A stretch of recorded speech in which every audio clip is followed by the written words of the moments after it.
আসসালামু আলাইকুম। আমি ডাক্তার নাজমুল। আজকে আপনাদের সাথে আলোচনা করব বিড়ালের জন্য ক্যাট ফুড কতটা গুরুত্বপূর্ণ। বিড়ালকে কি অবশ্যই ক্যাট ফুড দিতে হবে, বা দিলেও এটাকে কতটুক দিতে হবে, বা ক্যাট ফুড দেওয়া স্বাস্থ্যের জন্য ভালো কিনা, এই বিষয়টা সম্পর্কে আমি চেষ্টা করব আপনাদেরকে একটা বিস্তারিত ধারণা দেওয়ার, যাতে করে ক্যাট ফুড সম্পর্কে যত প্রশ্ন আছে সব প্রশ্নের উত্তর আপনারা এই একটা ভিডিওর মাধ্যমেই পেয়ে যান। ওকে, চলুন শুরু করা যাক। একটা ছোট বাচ্চাকে যদি আপনি অতিরিক্ত পরিমাণ ক্যাট ফুড দেন, বা ওরই যদি সেই খাবারের প্রতি আগ্রহটা তৈরি হয়, তখন এটা কিন্তু বেশ ক্ষতিকারক একটা দিক আপনার জন্য হতে চলেছে।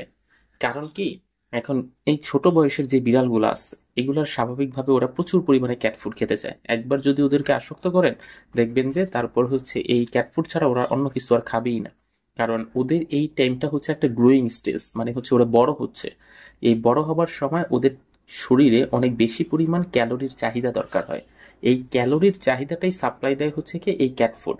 আর ক্যাট ফুড যেহেতু একটু স্বাদটাও অন্যরকম, পরবর্তীতে দেখা যায় যে আপনি যদি ক্যাট ফুড থেকে অন্য কোনো খাবারে আলটিমেটলি সুইচও করেন, কিন্তু ও আর সেই খাবারটা নিতে চায় না। মানে ক্যাট ফুড যেই সব বিড়াল আলটিমেটলি একবার অভ্যস্ত হয়ে যায়, তাকে অন্য যে কোনো খাবার দিলে সে ওই খাবারের প্রতি তেমন আকর্ষণ ফিল করে না।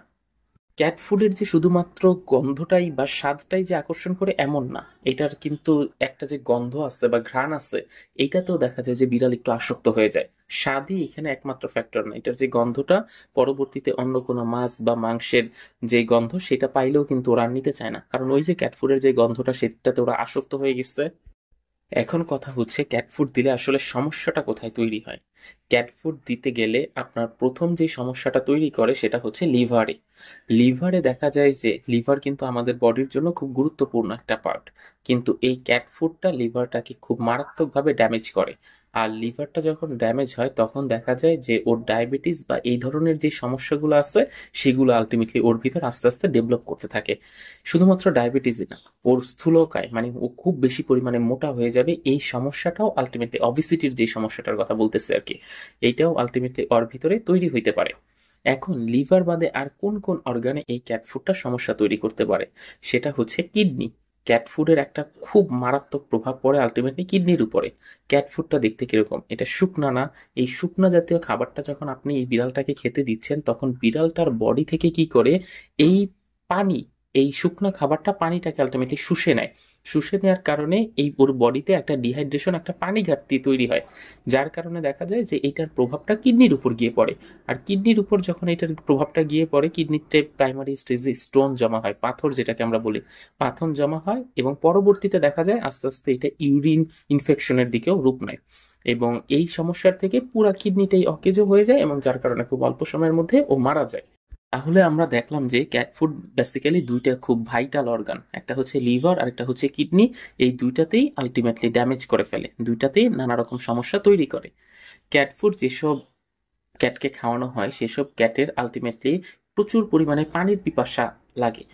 এই পানির পিপাসার জন্য ওরা এক্সট্রা অ্যামাউন্টের খুব বেশি পরিমাণে পানি ওদের বডির জন্য আলটিমেটলি ইনটেক করে বা গ্রহণ করে।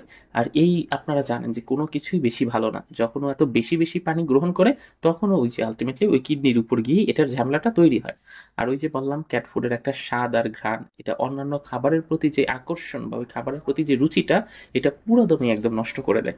আর ক্যাট ফুড যদি আপনি ভালো মানেরটা একটু সিলেক্ট করতে না পারেন, বা সবসময় যদি ভালো মানেরটা ওকে দিতে না পারেন, তাহলে দেখা যাবে যে নিম্নমানের ক্যাট ফুডগুলো দিলে ওইটা আরো বেশি ক্ষতিকারক। ওইটা বিড়ালের আপনি যতটা না খাওয়াচ্ছেন, খাওয়ানোর ফলে ভালো না হয়ে ওইটা বরঞ্চ আরো খারাপের দিকেই খুব বেশি ইয়াতে এখানে কাজ করে।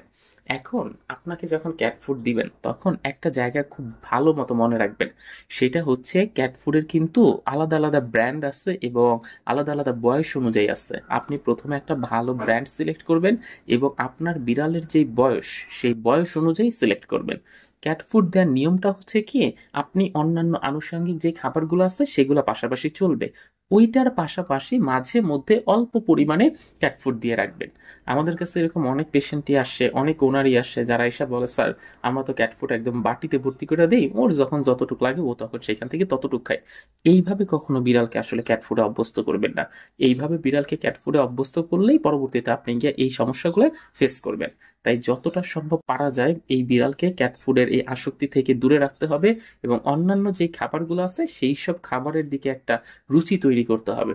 খাবার চেঞ্জ করে করে অল্প অল্প করে ওর কোন খাবারটা ভালো লাগে সেইটা আলটিমেটলি দিতে হবে। বিশেষ করে চিকেন অথবা মাছের যে স্টকটা আছে সেই স্টকটা দেওয়ার পরামর্শই আমরা দিই।